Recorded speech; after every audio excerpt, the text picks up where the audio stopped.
Good morning everyone. आप सबका स्वागत है 12th जंक्शन स्टडी पॉइंट पे। आज हम पढ़ने वाले हैं पॉलिटिकल साइंस की बुक 1 का चैप्टर 1 हिंदी मीडियम में। जो चैप्टर का नाम है हमारे, वो नाम है दो ध्रुवता का अंत। इससे पहले एक चैप्टर हुआ करता था जिसका नाम था शीत युद्ध का दौर। अब दो ध्रुवता का अंत, शीत युद्ध का दौर जो है वो तो चैप्टर हटा दिया गया है, पर ये जो चैप्टर है ये दो ध्रुवता के अंत से जुड़ा हुआ है। तो पहले थोड़ी सी बेसिक कहानी जो है वो जान लेते हैं कि एक्चुअल में हुआ क्या था। प्रथम विश्व युद्ध जो था वो 1914 से 1918 के बीच में हुआ था। द्वितीय विश्व युद्ध जो हुआ था वो 1939 से 1945 के बीच में हुआ था। और जब 1945 में द्वितीय विश्व युद्ध खत्म हो जाता है तो जो देश है, पूरे देश में बस दो शक्तियां बचती है। एक होती है सोवियत संघ और एक होती है अमेरिका। मित्र राष्ट्रों का नेतृत्व जो होता है वो अमेरिका, सोवियत संघ, ब्रिटेन और फ्रांस कर रहे होते हैं, और जो दूरी राष्ट्र है उनका नेतृत्व जर्मनी, इटली और जापान कर रहे होते हैं। उसके बाद क्या होता है कि अब जब ये दोनों विश्व युद्ध खत्म हो जाते हैं तो पूरे विश्व में दो ही महाशक्तियां बचती है, अमेरिका और सोवियत संघ। और इन दोनों का ही दबदबा जो होता है वो पूरी दुनिया में जो होता है फैल जाता है। इस वजह से जो दुनिया है वो दो गुटों में बढ़ जाती है। पूर्वी जर्मनी में चली जाती है और एक पश्चिम जर्मनी में चली जाती है। 1945 के अगस्त में क्या होता है कि अमेरिका जो है वो जापान के दो शहर हिरोशिमा और नागासाकी पर परमाणु बम जो होता है वो गिरा देता है। और जो परमाणु बम दो गिराए जाते हैं उनका नाम भी पता होगा, आपने पहले पढ़ा होगा, तो मेरे को कमेंट में नाम बताना उनके दोनों बम के नाम क्या थे। और वो जो जब वो बम गिराए जाते हैं उसके बाद जापान जो होता है वो उन्हें अपने घुटने टेकने पड़ते हैं। उसके बाद ही दूसरा विश्व युद्ध जो होता है उसका समाप्ति उसकी जो हो जाती है। अब क्या होता है कि जैसे ही विश्व युद्ध की समाप्ति होती है 1945 में, 1945 में ही शीत युद्ध का जो दौर है वो शुरू हो जाता है। अब जो हम कह रहे हैं बार बार शीत युद्ध शीत युद्ध, शीत युद्ध है क्या? इंग्लिश में से बोलते हैं कोल्ड वॉर। कोल्ड मतलब क्या हो गया कि ठंडा। इसमें कोई खून खराबे नाम की चीज नहीं थी, मतलब कि लड़ाई की संभावना थी, झगड़े की संभावना थी, मनमुटाव था, बहुत कुछ था, परंतु जो झगड़ा था वो नहीं हुआ। तभी इसे शीत युद्ध का दौर का नाम दिया गया था। जो शीत युद्ध है वो 1945 से 1991 जब सोवियत संघ खत्म हो गया तब तक वो जो शीत युद्ध था वो चलता रहा। अमेरिका थी वही एक महाशक्ति जो थी वो बन बैठी, परंतु उसके बाद क्या होता है फिर और भी जो शक्तियां होती है वो उभरती है धीरे धीरे। तो ये मेन चीज इस आगे वाले चैप्टर में दे रखी है, एंड इसमें बहुत सारे मेन चीजें भी है। अगर आपको पढ़ना चाहो तो आप लोग पढ़ सकते हो, ताकि आप जो बाद में जो ये चैप्टर है हमारा फर्स्ट दो ध्रुवता का अंत, उसमें अच्छे से आप ताकि एक्सप्लेन कर पाओ, इसलिए थोड़ी सी रीडिंग तो करनी पड़ेगी आपको। तो चलो हम बिना टाइम वेस्ट करे अपना जो चैप्टर है वो स्टार्ट करते हैं, दो ध्रुवता का अंत। अब जो दो ध्रुवता है ये तो आप लोगों को पता ही चल गया होगा कि यहाँ पे सोवियत संघ और अमेरिका की बात की गई है। तो ये जो पूरा चैप्टर है उसके अंदर सोवियत संघ के बारे में बताया गया है, क्योंकि सोवियत संघ का गठन हो जाता है 1991 में। जिस प्रकार दो ध्रुवता का अंत हो जाता है, शीत युद्ध की समाप्ति हो जाती है, और जो अमेरिका है वो एक महाशक्ति जो है वो देश का बन बैठता है। तो इसके अंदर सोवियत संघ के बारे में ही पूरा का पूरा डिटेल में बता रखा है। सोवियत प्रणाली, समाजवादी क्रांति, 15 गणराज्यों का संघ और द्विध्रुवता, विश्व की संरचना। यहाँ पे दे रखा है कि समाजवादी क्रांति। अब 1917 में रूस में समाजवादी क्रांति होती है। अब ये क्रांति थी क्या? ये क्रांति थी कि ये जो क्रांति थी वो पूंजीवादी व्यवस्था के विरोध में हुई थी, कि जो पूंजीवादी व्यवस्था है वो समाज के लिए अच्छी नहीं है, और ताकि समाज में समानता रहे और समाज जो है वो समानता के सिद्धांत पर चले, इसलिए ये जो क्रांति थी वो की गई थी। और इसी के बाद 15 गणराज्यों को मिलाकर सोवियत प्रणाली जो था वो बनाया गया था। 1917 की रूसी क्रांति और दो द्विध्रुवता विश्व का उदय। जब सोवियत संघ का निर्माण होता है तो ये जो सोवियत संघ है वो दुनिया की दूसरी सबसे बड़ी महाशक्ति जो होता है वो बन जाता है। सोवियत प्रणाली की प्रमुख विशेषताएं। अब सोवियत प्रणाली की यहाँ पे विशेषताएं बताई है कि सोवियत प्रणाली किस प्रकार इतने साल एकजुट होके रहा। सोवियत प्रणाली की विशेषताओं में हम देखते हैं कि अगर हम अमेरिका को छोड़ देते हैं तो सोवियत प्रणाली की जो अर्थव्यवस्था है वो शेष विश्व की तुलना में सबसे अधिक विकसित थी वो। और सोवियत प्रणाली की संचार प्रणाली जो थी वो काफी उन्नत थी। उसके पास विशाल ऊर्जा संसाधन थे जिसमें खनिज तेल, लोहा, इस्पात और मशीनरी उत्पाद शामिल हैं। दूसरा है उन्नत उपभोक्ता उद्योग। घरेलू उद्योग इतना सक्षम था कि वहां पेन से लेकर कार तक सभी वस्तुओं का निर्माण होता था। न्यूनतम जीवन स्तर, जो सोवियत संघ था उसके उद्योग में जो भी वस्तुएं थी वो गुणवत्ता के लिहाज से पश्चिम की तुलना की तो नहीं थी, परंतु सोवियत संघ ने क्या कर रखा था कि अपने जो नागरिक थे उनके लिए एक न्यूनतम जीवन स्तर निर्धारित कर रखा था। सरकार जो भी बुनियादी आवश्यकता की चीजें थी जैसे स्वास्थ्य सुविधा, शिक्षा, बच्चों की देखभाल, लोक कल्याण जैसी चीजें तो थी वो रियायती दरों पर उपलब्ध कराती थी। मिल्कियत का प्रमुख रूप जो था वो राज्य का स्वामित्व था। बेरोजगारी जो थी वो बिल्कुल एकदम ना के बराबर थी। और जो अभी मैंने बोला कि राज्य का स्वामित्व था, मिल्कियत का प्रमुख रूप जो था वो राज्य का स्वामित्व था, मतलब कि जो भी चीज है उस देश के अंदर कुछ भी चाहे सब पर सरकार का एक अधिकार होगा। और यहाँ पे एक दलीय शासन था, कम्युनिस्ट पार्टी का जो था शासन वो यहाँ पे था और किसी और अन्य पार्टी को यहाँ पे शासन करने की कोई इजाजत नहीं थी कि बस कम्युनिस्ट पार्टी जो थी वही उन पर नियंत्रण जो थी वो बनाए रख सकती थी। अब ऐसा तो है नहीं कि किसी की बस विशेषता ही हो, अगर उसकी कमियां नहीं होती तो फिर वो टूटता ही क्यों। अगर कमियां थी तभी तो वो टूट गया। तो अब हम उसकी कमियों के बारे में भी ध्यान दे देते हैं। नौकरशाही का अत्यधिक शिकंजा। अब जैसे कि अभी लास्ट पॉइंट जो हमने डिस्कस करा कि जो कम्युनिस्ट पार्टी थी उसी का एक जो था उस पर वो शासन जो था उसका था। तो ऐसे में क्या हुआ कि जो नौकरशाही का शिकंजा था वो उस पे कसता चला गया और जो प्रणाली थी ये वो सत्तावादी होती गई। नागरिकों का जीवन जो था वो मुश्किल होता गया। लोकतंत्र और अभिव्यक्ति की आजादी जो थी वो लोगों को नहीं थी, इसलिए वो जो अपनी असहमति थी वो कार्टून और चुटकुलों में व्यक्त करते थे। जनता ने 15 गणराज्यों को मिलाकर सोवियत संघ बनाया था ताकि जो जनता की संस्कृति है और बाकी जो भी मामले हैं सबकी साथ संभाल जो थी वो एक साथ हो पाए, परंतु ऐसा कुछ भी कहीं पे भी होता हुआ नहीं दिख रहा था। जो पार्टी थी वो जनता की बातें मानती ही नहीं थी बिल्कुल भी। और सोवियत संघ में जो 15 गणराज्य थे उसमें एक रूस भी था, परंतु हर बार क्या होता था कि कोई भी मामला होता था तो रूस का जो प्रभुत्व था वो बहुत ही ज्यादा होता था। तो इसलिए जो अन्य क्षेत्र की जो जनता थी वो दमित और उपेक्षित महसूस करती थी। जब जब अमेरिका के पास कोई हथियार आते थे और सोवियत संघ को पता चलता था कि अमेरिका के पास ये हथियार है तो वो उससे और कई गुना ज्यादा हथियार लाने की कोशिश करते थे, जिससे कि क्या होता था कि वो उसको टक्कर देने के लिए बहुत सारे हथियार जो थे वो जमा करते थे, जिससे कि उन्हें भारी कीमत चुकानी पड़ी। सोवियत संघ ने जिन भी देशों को अपने नियंत्रण में लिया था ताकि वो उनके नियंत्रण में रहे, इसलिए वो उन पे ज्यादा खर्च करते थे ताकि देश है वो उनके नियंत्रण में रहे, जिससे कि जो उसकी अर्थव्यवस्था थी वो और ज्यादा खराब हो चुकी थी। और जो प्रौद्योगिकी और बुनियादी ढांचे के मामले में जो सोवियत संघ था वो पश्चिमी देशों की तुलना में पीछे रह गया। और सबसे बड़ी जो समस्या थी सोवियत संघ की तब आई जब उसने 1979 में अफगानिस्तान में हस्तक्षेप कर दिया। इससे सोवियत संघ की जो व्यवस्था थी वो और ज्यादा कमजोर पड़ गई। गोर्बाचेव और सोवियत विघटन। अब जो गोर्बाचेव थे वो कौन थे? गोर्बाचेव जो थे वो सोवियत संघ के अंतिम राष्ट्रपति थे। उन्होंने दो सुधार जो थे वो शुरू किए थे। एक का नाम था पेरेस्ट्रोइका, मतलब कि पुनर्रचना। दूसरा का नाम था ग्लासनोस्ट, मतलब कि खुलेपन।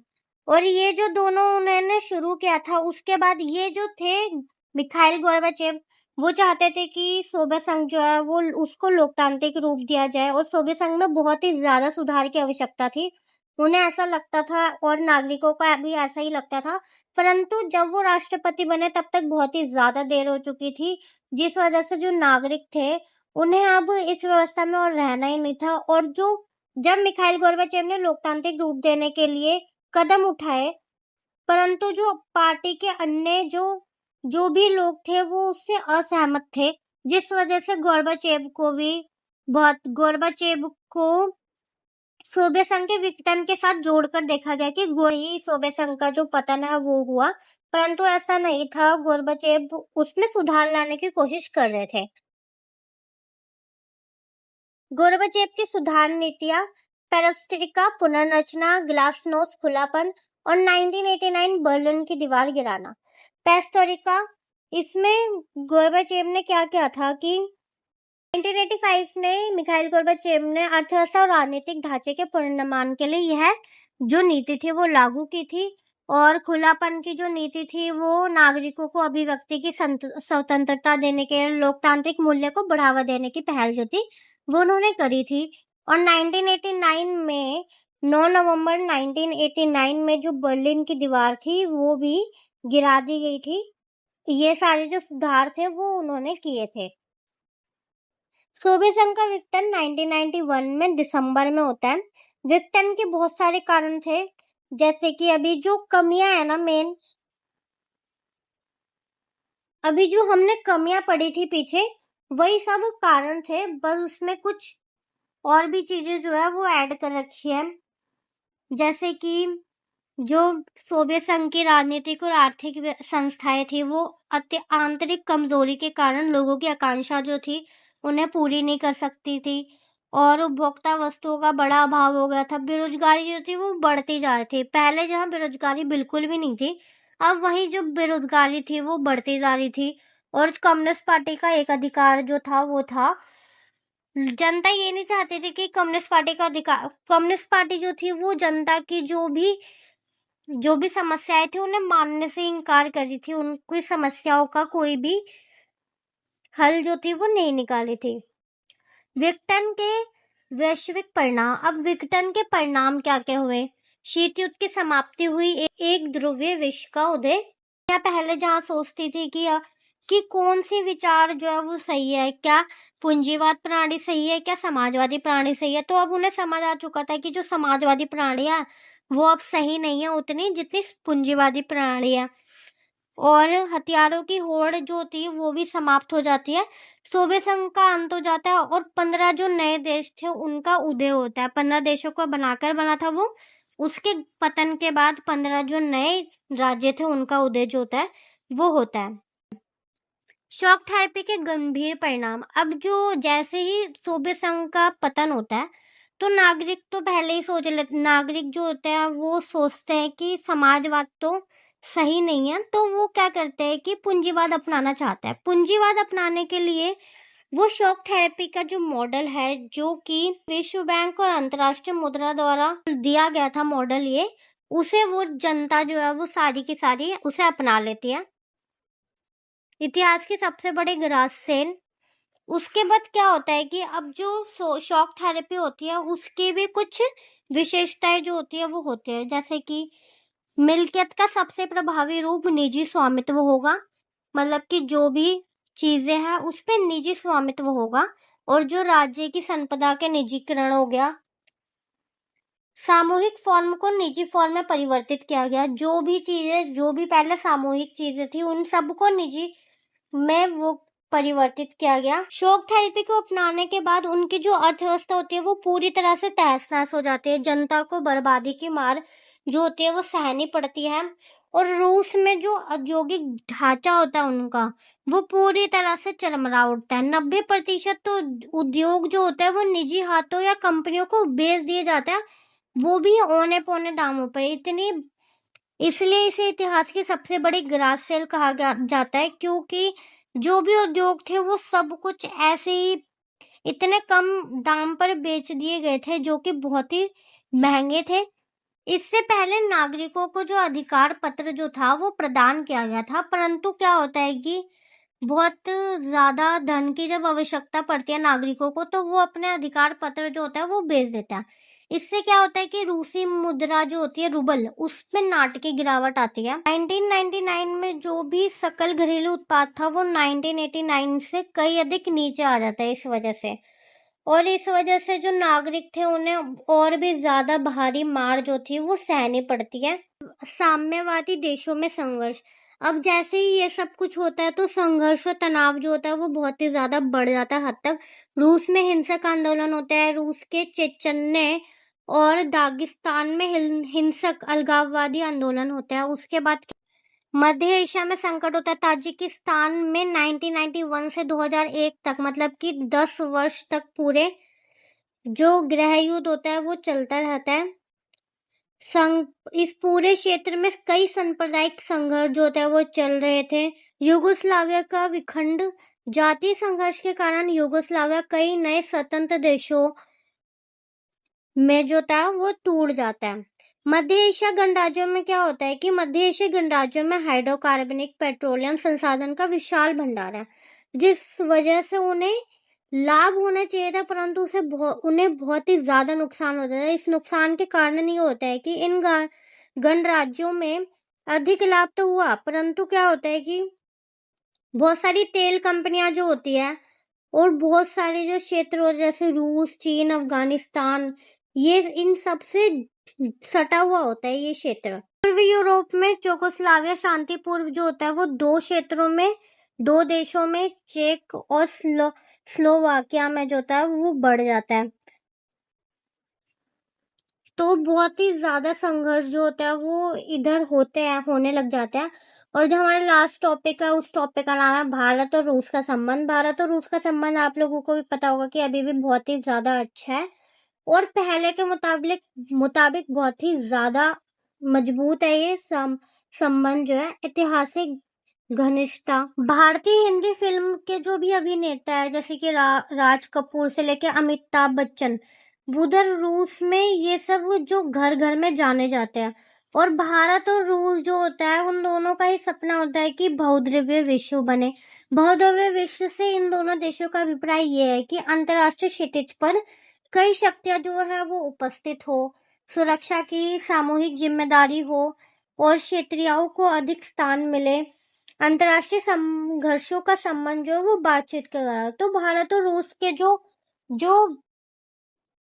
एक तरीके से कह सकते हैं कि भारत और रूस जो है वो एक ही चीज चाहता है कि ज्यादा संघर्ष ना हो और जो कोई एक देश जो है वो महाशक्ति ना बन के बैठे, बल्कि बहुत सारे देश जो है उन सबको मौका मिले। 2001 में भारत और रूस ने जो है अपने साथ समझौते किए, जिसके अंदर रूस और भारत के मध्य 80 द्विपक्षीय दस्तावेजों पर हस्ताक्षर हुए हैं। रूस के साथ अपने संबंध के कारण भारत को कश्मीर, ऊर्जा आपूर्ति, अंतर्राष्ट्रीय आतंकवाद से संबंधित सूचना के आदान प्रदान, पश्चिम एशिया में पहुंच बनाने और चीन के साथ संबंध में संतुलन लाने जैसे मसलों में लाभ हुआ है। जो भारत है वो तेल के आयातकार देशों में से एक देश है, तो इस वजह से भी भारत और रूस का जो संबंध है वो और ज्यादा मजबूत हो गया, क्योंकि जब रूस को तेल के लिए संकट हुई थी तो भारत ने उसकी बहुत ही ज्यादा मदद की थी। भारत रूस ने अपने ऊर्जा आयात को भी बढ़ाने का प्रयास कर रहे हैं। ऐसा ही प्रयास ताजिकिस्तान, तुर्कमेनिया के साथ भी जो है वो चल रहा है। भारत और जो रूस है वो अभी भी कई बड़े वैज्ञानिक परियोजनाओं पर एक साथ मिलकर काम कर रहे हैं। तो ये जो है हमारा चैप्टर वो यहीं पे खत्म होता है। एंड आई होप कि आपको चैप्टर अच्छे से समझ आया हो। इसके जो मेन चीजें वो मैंने सारी समझा दी और इसके अंदर से 6 से लेके 6 और 4 मार्क्स से तो आते ही आता है क्वेश्चन आंसर, एंड 1 मार्क्स के क्वेश्चन भी जो है वो आते हैं। तो thank you for watching and subscribe and like कर देना। इसका जो नेक्स्ट चैप्टर है वो मैं उसकी वीडियो भी जल्द ही डाल दूंगी।